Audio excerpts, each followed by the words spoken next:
ఎట్లా కరెక్ట్ అవుతుంది? ఇప్పుడు ఎట్లా తప్పంటున్నాను? ఇక గ్లోబల్ అయిన సంస్థ గురించి మాట్లాడుతున్నాడు రాష్ట్ర ముఖ్యమంత్రి. వీళ్ళిద్దరు చీకటి ఒప్పందాలు ఇద్దరి, కేటీఆర్కును రాష్ట్ర ముఖ్యమంత్రికి చీకటి ఒప్పందం ఇద్దరికి. గ్లోబల్ అయిన సంస్థ గురించి దేశం అంతా తెలుసు. అప్పుడు అనేక మంది విద్యార్థులు చనిపోయిన విషయం రాష్ట్ర ముఖ్యమంత్రి ఒప్పుకున్నాడు. ఒక ముఖ్యమంత్రి స్థాయి వ్యక్తి అన్యాయం జరిగిందని గుర్తించినప్పుడు, ఇది తప్పు అని గ్రహించినప్పుడు, ఇది క్రైమ్ అని చెప్పి గుర్తించినప్పుడు అనుకున్నప్పుడు వెంటనే చర్యలు తీసుకోవాల్సింది పోయి నువ్వు కాంప్లైంట్ నేను తీసుకుంటా అంట, నువ్వు కొట్టి అంటే నేను ఏడ్చంటే చేస్తానంటున్నది. నీ కాంప్లైంట్కు సుమోటో తీసుకోరాదా? కాబట్టి ఇద్దరు చీకటి ఒప్పందం. ఆయన కాంప్లైంట్ ఇయ్యాడు, ఈయన యాక్షన్ తీసుకోడు.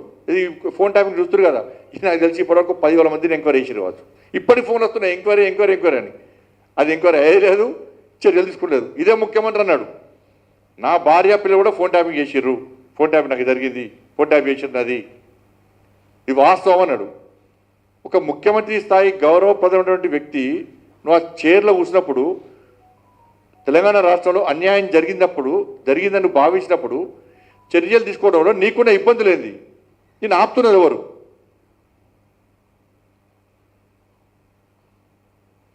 ఇప్పుడు వీళ్ళు 27 మంది విద్యార్థుల పేరెంట్స్ వీళ్ళు వాళ్ళ స్టేట్మెంట్స్ రికార్డ్ అయ్యాయి. ఇలా వీడియో చూశారు, అనేక మంది స్టూడెంట్స్ వాళ్ళకి జరిగిన అన్యాయం చెప్తున్నారు, బహిరంగంగా మీడియాకి చెప్పారు, వాళ్ళ స్టేట్మెంట్ రికార్డ్ అయ్యి. ఇంతకంటే ఆధారాలు ఏం కావాలి నీకు? వాళ్ళ మెమోస్ ఉన్నాయి, రివాల్యూషన్ కట్టినరు, కనీసం ఎవ్వరి మీద చర్యలు తీసుకోలే. అప్పటి ప్రభుత్వం కేసీఆర్ అనే వ్యక్తి గ్లోబల్ అయినా అంటే ఏం చర్య తీసుకోవద్దు, బ్లాక్లో పెట్టి రిచి పెట్టారు. అయిపోయి సంస్థ వాళ్ళదే కాబట్టి 27 మంది చచ్చిపోతే కూడా కనీసం కనికరించిన వ్యక్తి, కనీసం పాపం అనే వ్యక్తి, ఒక్క కుటుంబాన్ని కూడా పరామర్శించిన వ్యక్తి, కష్టాల్లో ఉన్న విద్యార్థులకు భరోసా కల్పించిన వ్యక్తి వాళ్ళ ధర్నా చౌక్ వచ్చి ధర్నా చేస్తున్నాడు. ఇది ఎట్లుందంటే సంపినోడే శవం దగ్గర సంతాపం ప్రకటించుకుంటున్నది పరిస్థితి. దాన్ని చర్య తీసుకుంటే రాష్ట్ర ముఖ్యమంత్రి కాంప్లైంట్ నేను చేస్తాను. ఆయన ఎందుకు ఇస్తాడు కాంప్లైంట్? ఆయన కంపెనీ ఆయన కాంప్లైంట్ ఇస్తే ఎందుకు ఇస్తాడు? 20 మంది విద్యార్థులు చనిపోయినారు, వాళ్ళ కుటుంబాలున్నాయి, అన్యాయం జరిగిన విద్యార్థుల వాయిస్ ఉన్నది, వాళ్ళు ఇప్పటికి చెప్పడానికి సిద్ధంగా ఉన్నారు. ఎంక్వైరీ అయ్యి, ఇప్పటికైనా ఎంక్వైరీ అయ్యి, చలో కాంప్లైంట్ మేము ఇస్తాం, ఫిర్యాదు చేస్తాం, ఆ విద్యార్థుల తల్లిదండ్రులు మేము పట్టుకొస్తాం. నీకు చర్య తీసుకునే దమ్ముందా? వైపు నీ పార్టీకి చేత కాదు, ఫిర్యాదు చేసే చేత కాదు, దమ్ము లేదు, ధైర్యం లేదు. మీరు బీఆర్ఎస్ పార్టీ ఒకటే, మీ చీకటి ఒప్పందాలు.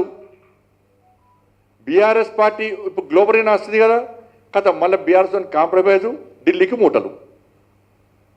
ఇది బీఆర్ఎస్ పార్టీ కాంగ్రెస్ పార్టీకి ఏటీఎం లెక్క మారింది. బీఆర్ఎస్ స్కామ్లు అన్నీ కాంగ్రెస్ పార్టీకి ఏటీఎం లెక్క మారినాయి. ఒక్కొక్క స్కామ్కు వేల కోట్ల రూపాయలు ఢిల్లీ పోతాయి. మరి ముఖ్యమంత్రి తెలిసి జరుగుతుందా, తెలియక జరుగుతుందా? ముఖ్యమంత్రి మధ్యవర్తా మరి తెలియదు. మేము జవాబుదారుతాను. మేము నరేంద్ర మోడీ ప్రభుత్వం 2024లోనే యాంటీ పేపర్ లీక్ బిల్ తీసుకొచ్చింది. 2024లో యాంటీ పేపర్ బిల్ తీసుకొస్తే, యాంటీ పేపర్ లీక్ బిల్ తీసుకొస్తే ఇదే కాంగ్రెస్ పార్టీ వాకౌట్ చేసిపోయింది. ఆ రోజు సూచనలు సలహాలు మీరు ఇచ్చేది ఉంటే ఇవాళ కొంచెం విద్యార్థులకు మెరుగు జరిగేది. ఇవాళ బిల్లు తీసుకొస్తే మీరు సమర్థించరు, వాకౌట్ చేసిపోతారు, సూచనలు సలహాలు ఇవ్వరు. ఇవాళ కాంగ్రెస్ కూటమి ప్రాంతాల గతంలో మెడికల్ ఎంట్రన్స్ టెస్ట్ అని లాడ్జింగ్లో రాశారు. లాడ్జింగ్లలో పేపర్ లీక్ అని మెరిట్ విద్యార్థులకు అన్యాయం చేసింది కాంగ్రెస్ పార్టీ ప్రభుత్వాలప్పుడు. మెడికల్ ఎంట్రన్స్ అంటే లాడ్జింగ్లో రాసినప్పుడు. కాబట్టి దీని మెరిట్ విద్యార్థులకు అన్యాయం జరగద్దనే నరేంద్ర మోడీ ప్రభుత్వం నీట్ను పట్టుకొచ్చింది. ఈ నీట్ పేపర్ లీక్ అయిందని భావించిన తర్వాత ఇస్రో చైర్మన్ రాధాకృష్ణ గారి సమక్షంలో ఒక కమిటీ వేశారు. ఆ కమిటీ అనేక సూచన సలహాలు ఇచ్చింది. జేఈఈ తరహాలోనే ఆన్లైన్ ఎగ్జామ్ పెట్టాలని చెప్పి రాధాకృష్ణ కమిషన్ రిపోర్ట్ ఇస్తే కేంద్ర ప్రభుత్వం మొన్ననే అదే తరహాలో ఎగ్జామ్ పెట్టాలని చెప్పి 18 లక్షల మంది విద్యార్థులకు ఎగ్జామ్ పెట్టాలని చెప్పి ప్రిపేర్ అయిన తర్వాత అన్ని ఏర్పాటు చేసిన తర్వాత 23 లక్షల మంది ఆన్లైన్లో అప్లై చేసుకున్నారు.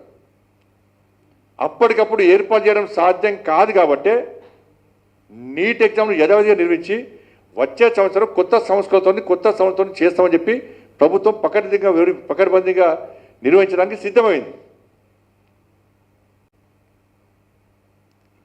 ఇది నరేంద్ర మోడీ గారి ప్రభుత్వం నిబద్ధత. ఇది మొదటి నుంచి నరేంద్ర మోడీ గారు విద్యార్థుల భవిష్యత్తు ముఖ్యమని చెప్పంటున్నారు. అందుకే వాళ్ళు ఇయర్ వేస్ట్ కాకుండా వెంటనే ఎగ్జామ్ పెట్టినాం. నా 40 డేస్లో ఎగ్జామ్ పెట్టినాం.